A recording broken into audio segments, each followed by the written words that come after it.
विधानसभेची रणधुमाळी काही दिवसांवरच येऊन ठेपली आहे आणि दौंड तालुक्याचे राष्ट्रवादी प्रदेश सरचिटणीस आणि दौंड तालुक्यासाठी राष्ट्रवादीचे इच्छुक उमेदवार नामदेव आबा ताकवणे आज पवार साहेबांची भेट घेतलेली आहे आणि आत्ताच गोविंद बागेतून पवार साहेबांची भेटीनंतर ते आलेले आहेत। आपल्यासोबत आबा आहेत। आबा, काय सांगाल? पवार साहेबांची आत्ताच भेट घेतली आहे, एकंदरीत काय चर्चा झाली आणि थोड्या दिवसात विधानसभेची निवडणूक जवळ?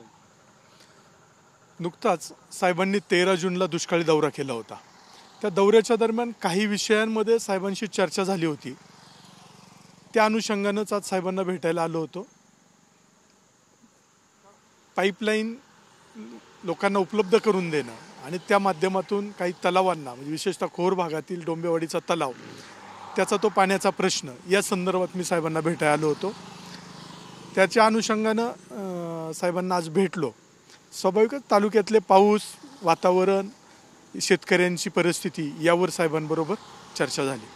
एकंदरीतच विधानसभेची निवडणूक थोड्या दिवसात आली, 2 ते 2.5 महिन्याच्या कालावधीत विधानसभाची निवडणूक होत आहे आणि दौंड तालुक्यातून आपलं नाव अग्रेसर आहे। राष्ट्रवादी शरदचंद्र पवार पक्षातून नामदेव ताकवणे निवडणूक लढवणार असं मोठ्या प्रमाणात नागरिकांमध्ये चर्चा आहे। कसं पाहता एकंदरीत?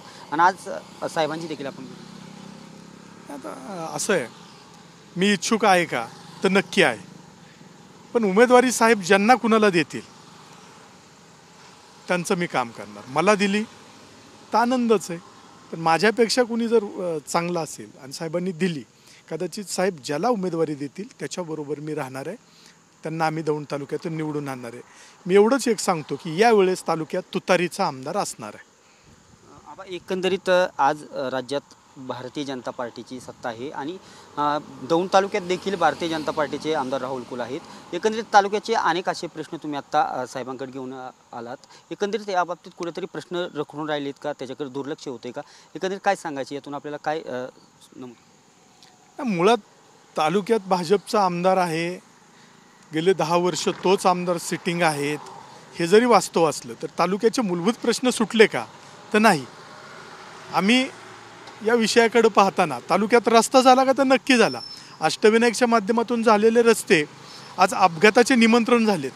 म्हणजे जो रस्ता होताना 7.5 मीटरचा व्हायला पाहिजे होता तो 5 मीटर 5.5 मीटरचे झाले आणि त्याला साईड पट्ट्या नाहीत, काही नाहीत। तुम्हाला सांगतो, पारगाव नांदगाव हा एक 6 किलोमीटरचा रस्ता, या 6 किलोमीटरच्या रस्त्यावर आत्तापर्यंत 45 अपघात झालेत आणि जवळजवळ त्यातले 8 जण स्वर्गवासी झाले।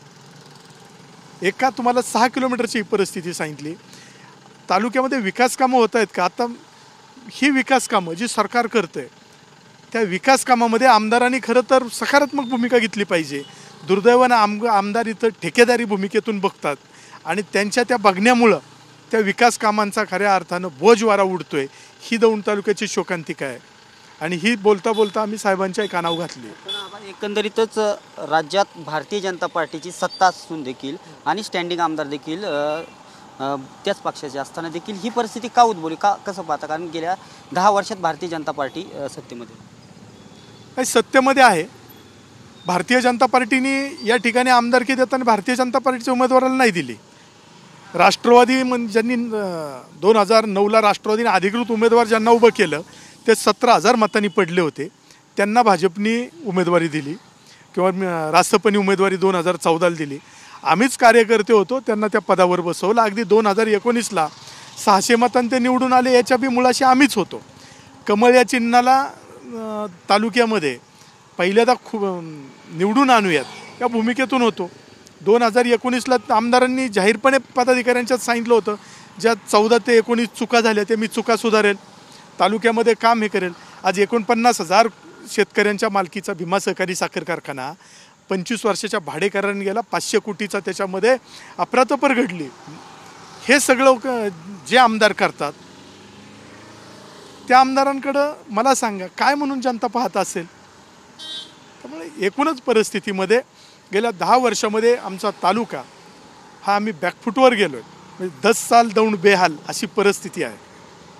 एकंदरीतच आपल्याला दौंड तालुक्यातील गावागावातील प्रत्येक गावाचा अभ्यास आहे का? अनेक वर्षांपासून आपण राजकारणात अग्रेसर आहात, तर एकंदरीत येणाऱ्या काळात असा कोणता रोडमॅप तयार केला आहे की येणाऱ्या काळात दौंड तालुक्यासाठी तो लोकांच्या फायद्याचा राहील असा, आणि त्यासाठी नक्कीच दौंडचे 4 मुख्य प्रश्न आहेत।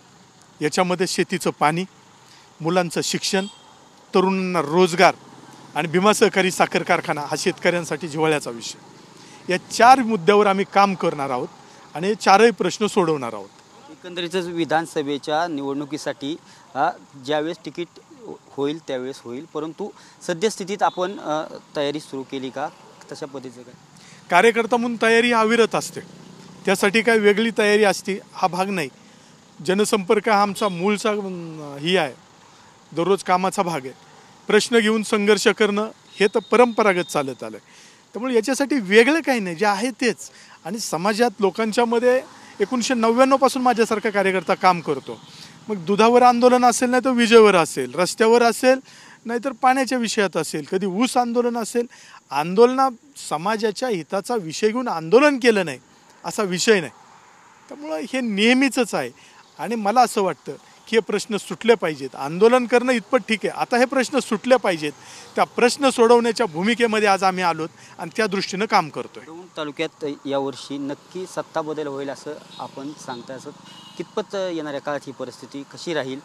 आणि निश्चितपणे लोकसभेला 26,432 मताचं मताधिक्य आदरणीय सुप्रियाताईंना राहिलं, तेच मताधिक्य विधानसभेला राहील.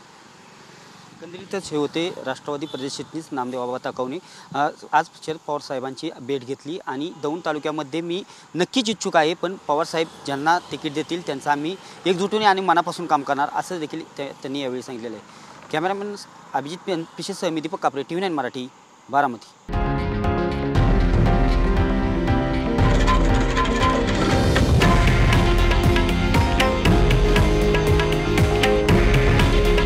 हे आहे देशातील नंबर 1 न्यूज नेटवर्क आणि आपण पाहत आहात TV9 मराठी.